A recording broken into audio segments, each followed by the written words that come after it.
Je m'invite à tourner dans la suite de la série que nous sommes en train d'examiner ensemble, c'est-à-dire dans le livre de Daniel au chapitre 5. Aujourd'hui, nous regarderons le chapitre 5. Alors, nous lirons les 4 premiers versets. Un jour, le roi Balthazar offrit un grand banquet à ses hauts fonctionnaires au nombre de 1000, et il se mit à boire du vin en leur présence. Sous l'influence de l'alcool, il ordonna qu'on apporte les coupes d'or et d'argent que son père Nabuchodonosor avait pris au temple de Jérusalem. Il voulait s'en servir pour boire en compagnie de ses hauts fonctionnaires, de ses femmes et de ses épouses de second rang. On apporta donc les coupes d'or qui provenaient du sanctuaire de Dieu à Jérusalem, et le roi les utilisa pour boire en compagnie de tous ses invités. Après avoir tous bien bu, ils se mirent à chanter les louanges des dieux d'or et d'argent, de bronze et de fer, de bois et de pierre. Jusqu'ici, les lectures de la parole. Au cours des dernières semaines, frères et sœurs, nous avons examiné l'histoire étonnante du roi Nabuchodonosor et sur la manière dont Dieu agit dans sa vie.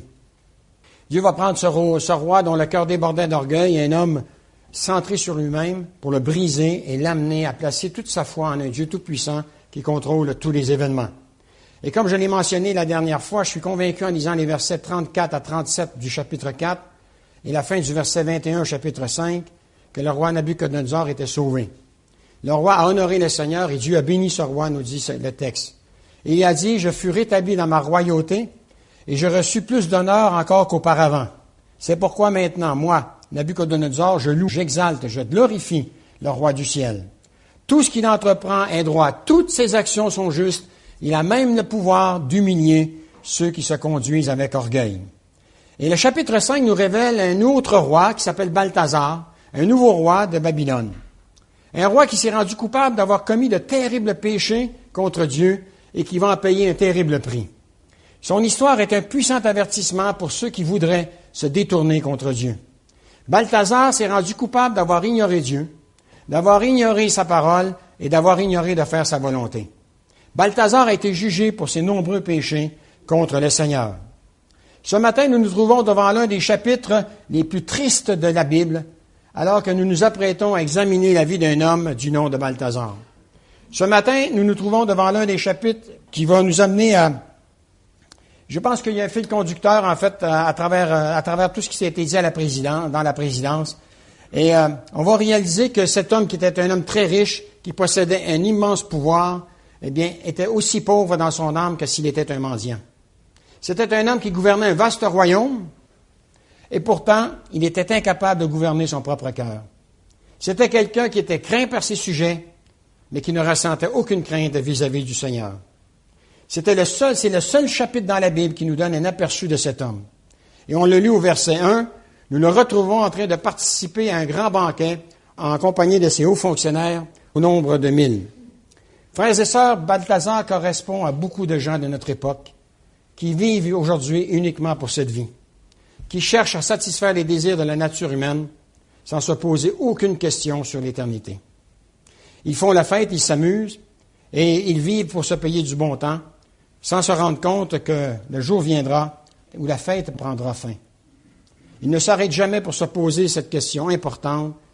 Que se passe-t-il quand la fête est finie? Car il arrivera un jour où tout cela cessera et alors ce sera la fin. Qu'arrivera-t-il alors? Que se passera-t-il quand la fête sera finie? Et ce texte a quelque chose à nous apprendre à ce sujet. Si nous pouvions transformer ce chapitre en pièce de théâtre, nous le classerions comme étant une tragédie. En fait, nous pouvons observer 3 tragédies dans ces versets ce matin. Permettez-moi de vous signaler ces 3 tragédies, alors que je vais m'arrêter tout au long du message sur la question que j'ai posée il y a un instant. Que se passe-t-il quand la fête est finie? J'ai parlé avec un jeune homme il y a récemment. Je lui ai essayé de lui parler du Seigneur. Il m'a dit, écoute, la vie est tellement courte, il faut en profiter. La vie est tellement courte qu'il faut en profiter. Oui, mais elle est courte et tu ne sais pas quand elle va finir. Mais la question que je lui ai posée, t'es-tu posé la question, que va-t-il se passer quand la fête va être finie? Parce que nos jeunes aujourd'hui, il ne faut pas se le cacher, ils sont toujours en train de fêter. Ils fêtent les week-ends, ils fêtent des fois aussi le soir après les études, mais nos jeunes sont, surtout dans notre génération dans laquelle on est, qui est vraiment portée sur l'alcool, parce que l'alcool est devenu moins cher que les drogues. On est en train de développer finalement une génération d'alcooliques. Il y a Il y a ma fille et d'autres personnes qui sont médecins qui m'ont raconté le nombre de personnes, de jeunes, particulièrement les filles, qui rentrent dans des comas éthyliques à l'hôpital. Et il y en a qui ne s'en sortent pas finalement. Il y a un coma éthylique, il n'y a rien qui garantit qu'on va revenir. Et on est dans une génération qui est sans espérance, qui est sans espoir. Et on est dans une génération, à une époque où nos jeunes ont besoin d'entendre l'Évangile. Vous savez, j'ai fait beaucoup de camps d'évangélisation. C'était surtout avec des enfants, des gens du monde. Et on s'est aperçu d'une chose, c'est très, très difficile de leur parler de Jésus. Pourquoi? Parce qu'on s'est rendu compte qu'ils ne savaient même pas qu'il y avait un Dieu qui existait. Alors on a dû revenir à la base, s'adapter, commencer à leur parler qu'il y avait un Dieu qui existait, pour leur dire que ce Dieu-là, eh bien, s'était fait homme dans la personne de Jésus-Christ. Parce que Jésus, pour ces jeunes, ça voulait absolument rien dire. Ils avaient entendu, c'était quelqu'un qui était relié à certaines religions, différentes religions. Mais pour eux, ça n'avait aucune valeur de parler du nom de Jésus. Donc, on s'est aperçu qu'il fallait revenir à la base. Il fallait revenir avec la personne de Dieu, vraiment parler de Dieu. D'abord, que Dieu existait, qui était Dieu, et ensuite de ça, qu'est-ce qu'il a fait pour eux. Et c'est vrai que les gens dans notre génération d'aujourd'hui vivent au jour le jour et ne se posent jamais la question, qu'est-ce qui va arriver quand le party, quand la fête sera finie? Nous, on le sait, qu'est-ce qui va arriver. Et ce sera une grande fête, mais pas nécessairement ici, mais là-haut, parce qu'on est tous appelés à participer aux noces de l'agneau. On est tous appelés à être rassemblés autour de cette grande table où tous les élus pourront participer aux noces de l'agneau et vraiment célébrer, régner avec le Seigneur pour l'éternité. La première tragédie, c'est celle d'une vie gaspillée. Première tragédie, j'aurais pu dire en 3 actes, en fait, oui. Une vie, si j'avais fait une pièce de théâtre, la première tragédie, c'est celle d'une vie gaspillée. Les versets 1 à 4 qu'on a lus tantôt. Cette nuit d'ivresse, à cause de l'orgueil démesuré de Balthazar. Une vie gaspillée à cause de l'orgueil démesuré de Balthazar. Cette nuit d'ivresse et de débauche organisée par le roi nous rappelle les conséquences de l'abus de certaines substances et de tout ce qui les accompagne. Le vin, dit l'auteur des Proverbes, rend quelqu'un arrogant et les liqueurs fortes l'incitent au tapage. Qui en boit trop est dépourvu de bon sens. Il continue, dans Proverbe 23, les versets 29 à 35, « Qui vit dans la misère et les regrets? Qui se dispute sans cesse et se plaint sans arrêt? Qui reçoit des coups sans raison? Qui a la vue troublée? C'est l'homme qui s'attarde à boire du vin et essaye sans cesse de nouveaux mélanges d'alcool. » Et Paul nous dit, il ne nous interdit pas de boire du vin, mais il dit, « Ne vous enivrez pas de vin, cela ne peut que vous amener à vivre dans le désordre, mais soyez remplis de l'Esprit Saint. » Les drogues, l'alcool et les autres addictions auxquelles la nature humaine devient trop souvent esclave sont un accessoire temporaire pour ceux qui sont désespérés et qui vivent sans but dans la vie. En tant qu'enfants de Dieu, si nous savons que nous vivons dans un corps humain, nous savons aussi que nous ne combattons pas d'une façon purement humaine. Les armes que nous utilisons dans notre combat ne sont pas celles que le monde utilise. Ce sont les armes puissantes de Dieu qui permettent de détruire les forteresses. Nous détruisons les faux raisonnements, nous dit l'apôtre Paul, nous renversons tout ce que l'on dresse orgueilleusement contre la connaissance de Dieu. Nous faisons prisonnière toute pensée pour l'amener à obéir à Christ. Dans une autre version, dans Louis II, nous faisons captive toute pensée pour l'amener à obéir à Jésus-Christ. Quand on regarde les versets 2 à 4 que nous avons lus, eh bien, on voit que Balthazar blasphème le Seigneur. Et le contexte de cette soirée est la suivante. Balthazar se met à boire du vin et sous l'influence de l'alcool, il a essayé de montrer la supériorité de ses dieux en ridiculisant le Dieu des Hébreux. Comment? En donnant l'ordre qu'on apporte les coupes d'or et d'argent que son père avait prises à l'époque dans le temple de Jérusalem. Et là, il voulait s'en servir pour boire en compagnie de ses hauts fonctionnaires, de ses femmes, de ses épouses de second rang. Et on va apporter les coupes d'or qui provenaient du sanctuaire de Dieu, et le roi va les utiliser pour boire en compagnie de ses invités. Et on n'est pas dans l'ambiance, on n'entend pas finalement les trompettes et tout le tralala, mais finalement le but c'était pour se moquer carrément de Dieu, pour montrer que ses dieux à lui étaient supérieurs aux dieux des Hébreux. Et après avoir tous bu, ils vont se mettre à chanter des louanges des dieux d'or et d'argent, de bronze, de fer, de bois et de pierre, nous dit le texte. Et en agissant ainsi, ce roi a traité le seul vrai Dieu comme s'il n'était rien. Et frères et sœurs, il n'est pas le seul. Il y a malheureusement beaucoup de gens qui agissent encore comme lui aujourd'hui. Ils prennent les choses de Dieu, ils s'en servent comme s'ils n'avaient aucune valeur. Que ce soit la Bible, que ce soit l'Église, que ce soit le nom du Seigneur. Et l'aveuglement de Balthazar, c'est dans les versets 14 à 22. Je spécule, mais je suis sûr que Nabuchodonosor avait partagé avec son fils Balthazar tout ce que le Seigneur avait fait pour lui. Au lieu d'obéir au Seigneur comme l'avait fait son père, Balthazar méprise l'héritage divin que lui avait laissé son père et il avait choisi un autre chemin dans la vie. Non seulement il avait probablement entendu le témoignage de son père concernant la manière dont Dieu avait utilisé Daniel pour l'humilier, mais il va aussi l'entendre de la bouche de la reine mère, le jour même au verset 10, la première partie du verset 10 pour ceux qui ont leur Bible, lorsqu'elle va entrer dans la salle du banquet. Et qu'est-ce qu'elle va lui dire dans les versets 10 et suivants?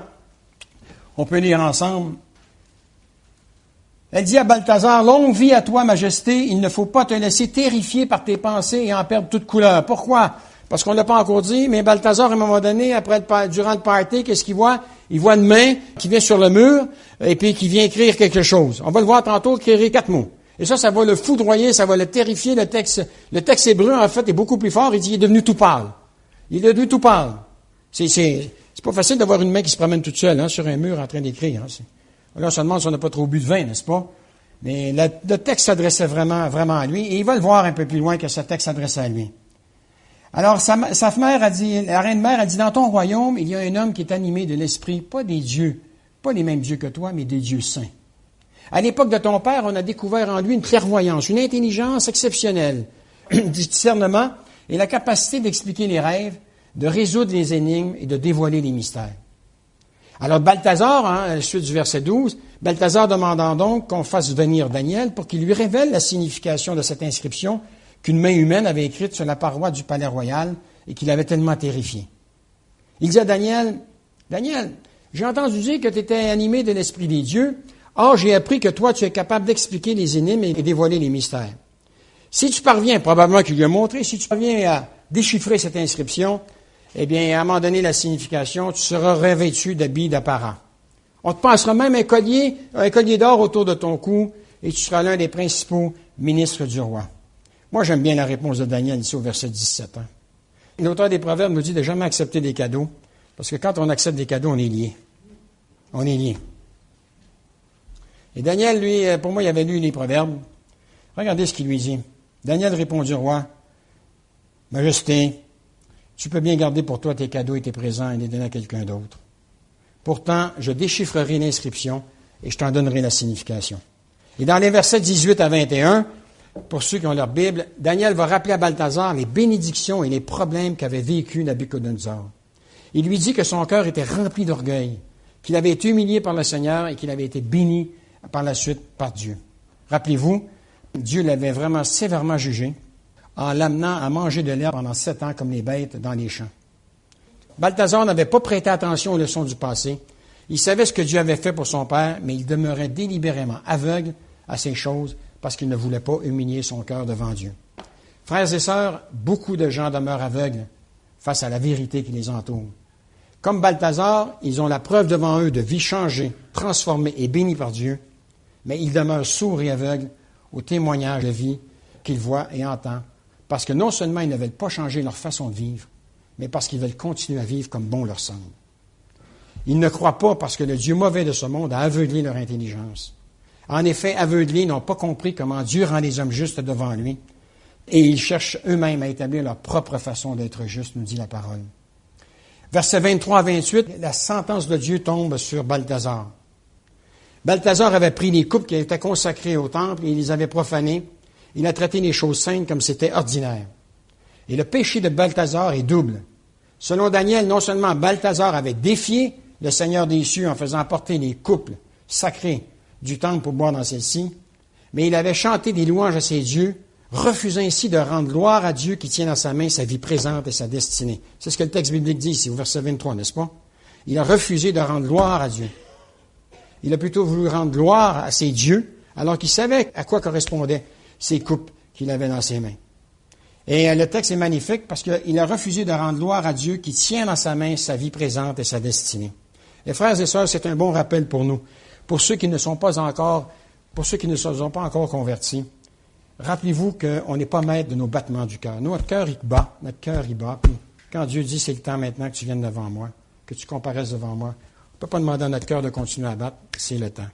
Dieu tient votre destinée, ma destinée entre ses mains. Dieu tient aussi notre vie entre ses mains. Et gloire à Dieu parce que nous sommes ses enfants. Gloire à Dieu parce que c'est notre Père céleste. Et il veille sur nous. Et notre vie, frères et sœurs, elle est entre bonnes mains ce matin parce qu'on lui appartient. Vous dites amen à ça. Et Balthazar va subir la colère de Dieu parce qu'il a défié le Dieu du ciel. Il va en payer un prix tellement élevé. Il va perdre son trône, son royaume, sa vie et finalement son âme. En d'autres mots, il a levé son poing vers Dieu en le défiant et en ignorant la parole de Dieu. Quand quelqu'un agit ainsi, il ne lui reste plus qu'à attendre le jugement de Dieu. Cette parole n'est pas seulement pour Balthazar, mais pour tous ceux qui agissent comme lui ce matin. Car si nous continuons volontairement à pécher après avoir appris à connaître la vérité, il n'y a plus de sacrifice qui puisse enlever les péchés. Il ne reste plus qu'à avoir peur en attendant ce qui arrivera, c'est-à-dire le jugement et le feu ardent qui dévorera les ennemis de Dieu. C'est pas moi qui le dis, c'est l'auteur de l'Épître aux Hébreux au chapitre 10.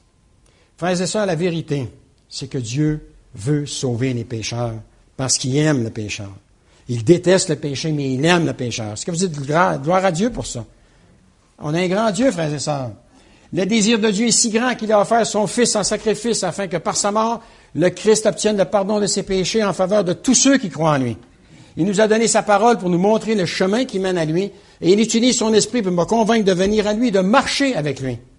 Quand les gens entendent le message de la croix, quand ils sont invités à venir à Dieu par le Saint-Esprit, ils ont un choix à faire. S'ils écoutent la voix de Dieu, ils seront sauvés. S'ils refusent son appel, ils subiront tôt ou tard les conséquences de leur refus et ils n'auront personne d'autre à blâmer, sinon qu'eux-mêmes. N'est-il pas écrit que celui qui croit au Fils a la vie éternelle, que celui qui désobéit au Fils n'aura pas cette vie, mais il reste exposé à la colère de Dieu? Jean chapitre 3, verset 36. C'est la parole de Jésus. Balthazar est un exemple de quelqu'un qui a gâché sa vie. Et si son style de vie, son état d'esprit correspond à la vôtre ce matin, Dieu vous invite à vous repentir et à venir à Jésus-Christ pour obtenir son pardon. Peu importe ce que vous avez commis comme faute, vous avez la certitude qu'il ne rejette jamais celui qui vient à lui. Jamais. S'il n'a pas rejeté le malfaiteur qui, à la dernière minute, est venu à lui, j'imagine la liste des péchés et la vie qu'il avait vécue. Je suis persuadé que cette parole est encore valable pour aujourd'hui. Christ ne rejette personne qui vient à lui. Il ne rejette personne, peu importe la quantité de péchés, peu importe la gravité des péchés, Christ ne rejette jamais personne qui vient à lui. On a un Dieu extraordinaire, sa grâce n'est pas limitée, son pardon n'est pas limité. Tant qu'on est dans le règne de la grâce, eh bien, profitons-en, frères et sœurs, annonçons l'Évangile, parce que la Bible, elle est claire, un jour ou l'autre, eh bien, ça ne sera pas devant le trône de la grâce qu'on va se présenter pour confesser nos péchés, mais ce sera devant le trône de jugement pour recevoir la sentence de Dieu, parce qu'on aura refusé, finalement, d'accepter Jésus-Christ, qui est le seul moyen pour nous de voir nos péchés être pardonnés. Dieu, en effet, n'a pas envoyé son Fils dans le monde pour qu'il juge le monde, mais pour que le monde soit sauvé par lui. Et celui qui croit en lui n'est point jugé, nous dit Jésus, mais celui qui ne croit pas en lui est déjà jugé, parce qu'il n'est pas cru au nom du Fils unique de Dieu. Et ce jugement, continue Jésus dans Jean 3, c'est que la lumière étant venue dans le monde, les hommes ont préféré les ténèbres à la lumière parce que leurs œuvres étaient mauvaises. On oublie de continuer à lire après Jean 3,16, mais rappelons-nous qu'à partir de Jean chapitre 3, Jésus est toujours en train de parler à Nicodème. Hein? Il est toujours à parler à Nicodème. D'ailleurs, il lui amène l'exemple du serpent qui a été élevé dans le désert, mais il est toujours en train de parler à Nicodème. Et il nous donne la raison pour laquelle les gens ne veulent pas accepter le Seigneur Jésus. C'est Jésus lui-même qui le dit. Les hommes ont préféré les ténèbres à la lumière parce que leurs œuvres étaient mauvaises. Les hommes préfèrent continuer à vivre dans leur péché. Ils préfèrent vivre dans leur péché que de se détourner de leur péché et recevoir cette paix et cette joie du salut en Jésus-Christ. Et Jésus le dit parce que leur cœur est mauvais. Et leur cœur est si mauvais qu'ils veulent poursuivre à vivre dans leur péché. Moi, je n'invente rien. Hein? C'est dans Jean chapitre 3. Vous regarderez la suite des versets 18-19. C'est ce que Jésus dit. Car quiconque fait le mal, et il continue, fait le mal est la lumière et ne vient point à la lumière de peur que ses œuvres ne soient dévoilées. Mais celui qui agit selon la vérité vient à la lumière afin que ses œuvres soient manifestées parce qu'elles sont faites en Dieu. Car quiconque fait le mal est la lumière et ne vient point à la lumière de peur que ses œuvres ne soient dévoilées. Non seulement ils ne veulent pas venir au Seigneur Jésus parce que leurs œuvres sont mauvaises, mais aussi parce qu'ils ont peur que leurs œuvres soient dévoilées, leurs mauvaises œuvres, leurs œuvres mauvaises. Frères et sœurs, nous venons de voir la première tragédie, celle d'une vie gaspillée. Nous allons voir maintenant le deuxième acte ou la deuxième tragédie, voir Dieu déverser sa colère sur un pécheur. Versets 24 à 28. Regardez les versets 24 à 28. Alors Dieu a envoyé une main tracer cette inscription. Voici ce qui est écrit. Menez, menez, Tekel et Parsé. Et en voici le sens. Mener signifie compter. Dieu a fait le compte au sujet de ton règne, dit Daniel, et y met fin. Tekel signifie peser. Tu as été pesé sur une balance et l'on a jugé que tu ne fais pas le poids. Pérez signifie diviser. Ton royaume a été divisé pour être donné aux Mèdes et aux Perses. Pouvez-vous imaginer, frères et sœurs, ce qu'a pu penser Daniel en voyant toute cette débauche quand il a mis les pieds dans la salle des banquets? Il va d'abord commencer par donner une leçon d'histoire à Balthazar et ensuite il va lui donner une leçon de théologie. Daniel savait déjà ce qui s'était passé à Babylone avant même d'entrer dans la salle des banquets. Et comment le savait-il? Daniel avait sûrement lu le livre de Jérémie, chapitres 50 et 51, qui prophétisait tout ce qui était en train d'arriver. Malheureusement, les mots de Daniel arrivent trop tard pour sauver l'âme de Balthazar ou pour pénétrer son cœur endurci, parce que Balthazar est allé trop loin. Balthazar est sur le point de faire face à la terrible colère de Dieu. Le grand jury du ciel s'est réuni et avait rendu une terrible sentence en 4 points contre lui. Il avait été compté, pesé et divisé. Le temps du jugement était arrivé pour lui. Frères et sœurs, si Dieu est un Dieu d'amour, rappelons-nous qu'il est aussi un Dieu saint, qui manifeste sa colère depuis le ciel sur tout péché et tout mal commis par les hommes, qui, par leurs mauvaises actions, empêchent la vérité d'agir, nous dit l'apôtre Paul. En effet, notre Dieu est un feu qui détruit, dit l'auteur de l'Épître aux Hébreux. En effet, notre Dieu est un feu qui déprie, chers amis, ne tombons jamais dans le piège de penser que Dieu ne jugera jamais le péché. Ne pensons jamais que Dieu ne jugera jamais le péché. La colère de Dieu va se concentrer sur le péché, la rébellion de Balthazar. Il va avoir franchi la ligne rouge et il va devoir faire face à la colère de Dieu. Voilà pourquoi les pécheurs doivent se repentir de leurs péchés, car comme Balthazar, s'ils ne le font pas, ils feront un jour ou l'autre face au jugement de Dieu. Nous savons que Dieu n'est pas un grand-papa gâteau qui cligne de l'œil face au péché des hommes. Il est un Dieu 3 fois saint qui doit être craint. Je vous le dis à vous, mes amis. Luc chapitre 12, versets 4 à 5, dit Jésus. Je vous le dis à vous qui êtes mes amis. Je vous le dis à vous qui êtes mes frères ce matin. Ne craignez pas ceux qui tuent le corps, mais qui ensuite ne peuvent rien faire de plus. Je vais vous montrer qui vous devez craindre. Craignez Dieu, qui, après la mort, a le pouvoir de vous jeter en enfer. Oui, je vous le dis, c'est lui que vous devez craindre. La main a écrit que Balthazar avait été compté, pesé et divisé. Balthazar n'avait offert aucune autre option, ni aucune autre alternative à Dieu. Il était temps pour lui de payer tout ce qu'il avait fait. Gloire à Dieu, parce que dans sa grâce et dans sa bonté aujourd'hui, frères et sœurs, on peut dire encore que c'est le jour du salut pour quiconque vient à Dieu avec un cœur repentant. Mais il viendra un jour, comme je l'ai dit tantôt, où le temps, la miséricorde et la grâce de Dieu seront épuisés. Ce jour-là, il ne restera plus que la mort, l'enfer et le jugement. Voilà pourquoi nous invitons les gens non seulement à se repentir pendant qu'il est encore temps, mais à recevoir Jésus parce qu'un jour, il sera vraiment trop tard. La première tragédie, c'est celle d'une vie gaspillée. La deuxième tragédie, c'est celle de voir Dieu déverser sa colère. Et la troisième tragédie, c'est assister à la mort tragique d'un misérable. Versets 29 et 30. Il est écrit que cette même nuit, alors que Balthazar faisait la fête, ses ennemis campaient autour de Babylone. Il croyait que Babylone était en sécurité, ce pauvre roi. Il croyait qu'il avait suffisamment de nourriture en réserve pour tenir un siège pendant 20 ans.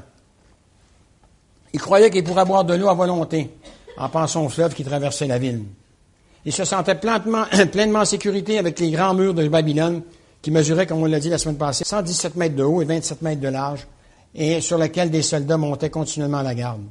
Balthazar se croyait invincible et il pensait que son royaume existerait encore pendant de nombreuses années. Mais cette même nuit, nous dit le texte biblique, mais voilà, cette même nuit, le roi Balthazar fut tué et le général Darius, le Mède, va demander à ses troupes de détourner les eaux de l'Euphrate, ce qui va libérer finalement ce qui se trouve en dessous des grands murs, de ces grands murs-là, qui va faire un tunnel et ils vont passer, ils vont envahir la ville pour faire en sorte, d'établir, mais à partir de là, le royaume des Mèdes et des Perses. Chers amis, tôt ou tard, nous allons tous faire face à la mort. Nous savons qu'il est réservé au monde, aux hommes de mourir une seule fois, après quoi vient le jugement. Pourtant, on pourra croire que personne ne s'y attend, que personne ne pense que cela peut lui arriver un jour, et pourtant, lorsque la mort vient, cela cause toujours un choc. Et pour vous montrer comment les gens ne sont pas tellement sensibles à ce qui peut arriver quand ils vont mourir, ou à ce qui peut arriver, ce qui se passe de l'autre côté après la mort, quand on va évangéliser l'été dans les rues et qu'on demande aux gens s'ils croient que quelqu'un peut revenir de la mort à la vie, la première chose qu'ils vous disent, c'est oui, mais il n'y a jamais personne qui est revenu. On n'a pas de preuve. Et regardez comment c'est un combat spirituel. Bien, vous leur dites, oui, j'en connais un, Jésus. Ah oui, mais lui, c'est pas pareil. Spécial, hein? Des non-chrétiens qui vous disent ça. Hein? Lui, c'est pas pareil. C'est parce qu'ils ne veulent pas croire. Hein? C'est parce qu'ils veulent continuer leur petite vie, quoi. Les gens ne veulent pas se poser la question de savoir, ne veulent même pas savoir, en tout cas, regarder une possibilité, d'entendre une possibilité, finalement, de savoir où ils vont passer l'éternité. Est-ce qu'il y a une vie après la mort? Aujourd'hui, on voit vraiment l'indifférence de la mort quand on assiste à des enterrements de grandes vedettes où les gens sont habillés en blanc et quand le cercueil sort, tout le monde applaudit. Ce serait bien qu'il y ait quelqu'un d'assez sage pour leur demander après, bien, pourquoi vous applaudissez? Pourquoi vous applaudissez? Combien de gens vous disent, bien, quand vous allez dans un salon funéraire, combien vous entendez souvent des gens vous dire, bien, enfin, il a fini ou elle a fini de souffrir. Et moi, la question que je leur pose, sans porter de jugement, je leur dis, ah, c'est parce que vous savez à quel endroit ils sont maintenant. Mais les gens n'ont pas de réponse. C'est aberrant, quoi. C'est aberrant comment on est dans une insouciance, dans une insouciance spirituelle dans le monde. Il y a un aveuglement dans le monde. Les gens sont endormis par rapport à la mort. Ils préfèrent s'organiser pour faire leur préarrangement funèbre, mais pas leur préarrangement spirituel. Ce qui leur compte le plus, dans le monde dans lequel on vit, c'est le corps, et non pas les choses de l'esprit. Et frères et sœurs, à tous les jours, l'enfer s'agrandit de voir le nombre de personnes qui tombent dans ce grand abîme sans fin.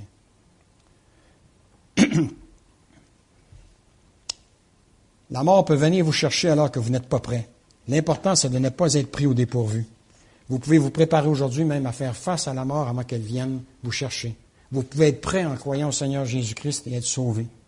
Jésus est la résurrection et la vie, parce qu'il a dit que celui qui croit en lui a la vie éternelle. Celui qui croit en lui vivra même s'il meurt, et celui qui vit et croit en lui ne mourra jamais, dit Jésus. Le problème pour le monde, c'est qu'ils pensent qu'on a juste une carcasse parce qu'on les compare à des animaux. J'ai entendu un jeune de 10 ans à la télévision qui dit on est des mammifères. Ça, c'est ce qu'on leur enseigne à l'école. L'être humain, ce n'est pas des êtres humains, ce sont des mammifères. Vous n'êtes plus un être humain, vous êtes un objet, vous êtes une chose. Et c'est beaucoup plus facile de faire mourir des choses et des objets qu'un être humain. Ça soulage beaucoup plus notre conscience de tuer des objets et des choses que des êtres humains. Et on est dans cette génération-là. Voilà pourquoi l'euthanasie maintenant s'étend à grande échelle. Et il y a un projet de loi maintenant dans un pays en Europe où ce sont les enfants maintenant qui vont pouvoir signer à la place des parents pour accepter l'euthanasie. Alors quand on ouvre la porte à quelque chose, c'est une boîte de Pandore. C'est toujours pour une bonne, soi-disant, une bonne cause, mais on ne connaît jamais où la porte va se fermer. Et ça fait peur. Moi, je vais avoir 70 ans. Je ne sais pas pour ceux qui sont un peu plus vieux. Heureusement qu'on a des enfants chrétiens. Mais c'est pour ceux qui sont dans le monde. Parce que le défi, finalement, c'est quoi le challenge? C'est l'argent. Pourquoi attendre encore que 20 ans que papa continue à vivre, alors qu'on pourrait avoir 250 000 € demain matin de son héritage? Le challenge, il est là. Hein? Il est là. Et heureusement qu'en tant qu'enfant, enfant de Dieu, on a une autre vision, finalement, de la mort, une autre vision aussi de la vieillesse, et ainsi de suite.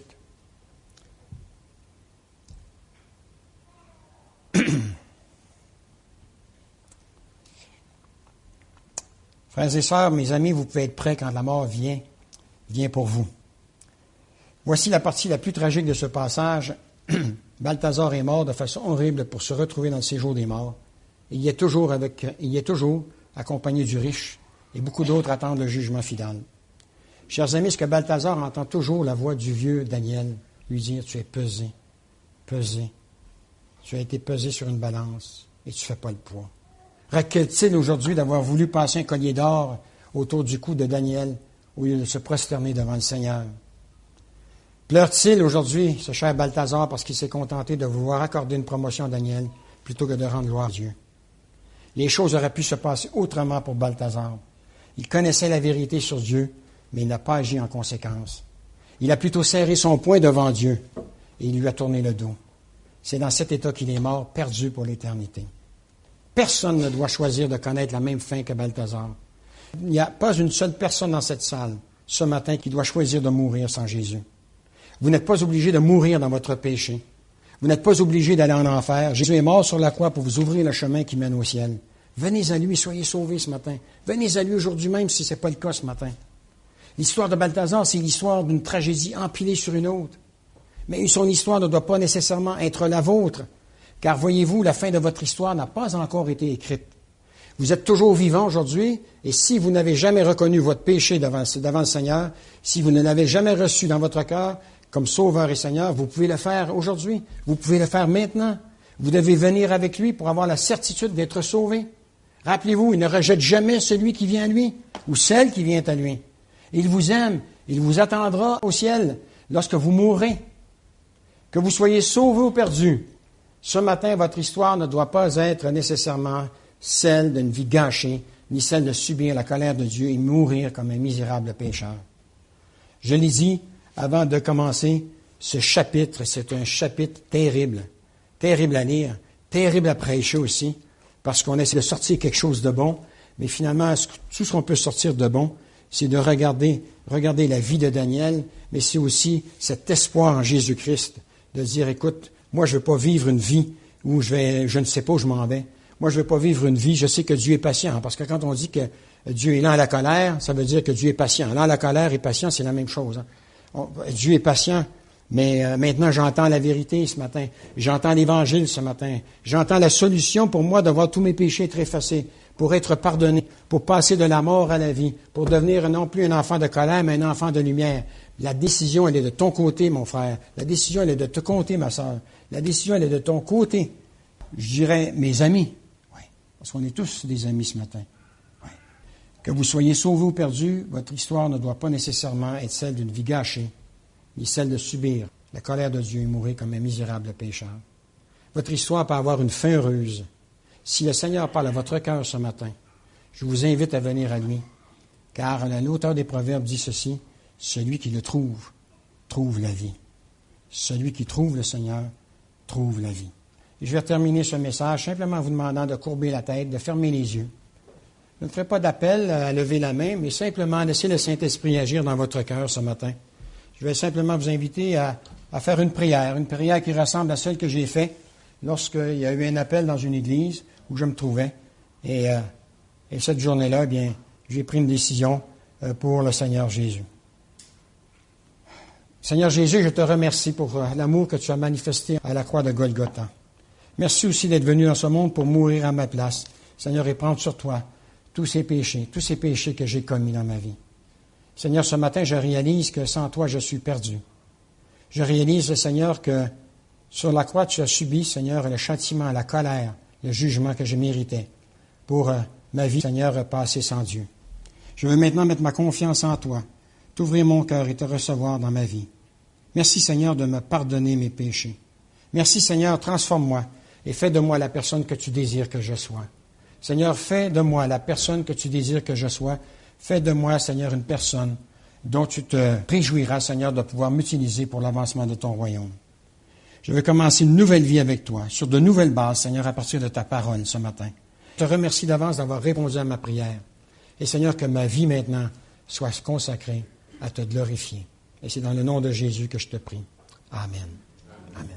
Chers amis, il est facile de faire une prière de ce genre en terminant, mais moi je me souviens que quand on m'a demandé de faire une prière, j'ai fait la prière. Et à ce moment-là, j'étais en affaires. Et c'est facile d'accepter Jésus comme sauveur. C'est très facile. Le plus difficile, je pense, pour toute notre vie chrétienne, c'est de l'accepter comme Seigneur jour après jour. Dire aujourd'hui, je prends la décision que tu sois le Seigneur de ma vie, que mes décisions durant la journée que je vais prendre soient prises sur la base de ta parole et non pas sur la base de moi ce que je pense. Et quand j'ai levé la main, c'était facile, le message était clair. Et quand le prédicateur a demandé pour venir en avant, c'est là que ça commence à me chatouiller. Là, je voulais pas avancer. Parce que il y a une petite voix qui me disait, pense à tout ce que tu vas perdre aujourd'hui si tu t'avances. Pense à tout ce que tu... Et moi, je faisais du noir. Ça arrive, qu'il y a des hommes d'affaires qui font du noir. Il n'y en a pas beaucoup, mais ça arrive. Et là, je savais, tout ce que je pensais, c'était au pognon que je perdrais. Parce que j'étais un doublement voleur. Hein. Non seulement je mettais dans ma poche, mais à la fin de l'année, quand je faisais mes rapports d'impôts, eh bien, quand j'avais une facture qui était au noir, je marquais promotion. Promotion. Donc, je devais retirer aussi, hein, pour ceux qui sont comptables, je retirais aussi du gouvernement parce que ça donnait une dépense pour moi. Donc, j'avais mis, sur un exemple, 400 € dans ma poche. Alors, je marquais promotion. Eh bien, je facturais ça au gouvernement sur mon rapport d'impôt.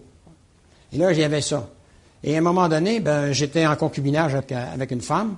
Et à un moment donné, on avait levé la main tous les deux. Et elle était prête à aller en avant et elle me disait, t'es prête ou t'es pas prête? Il y avait ce combat spirituel.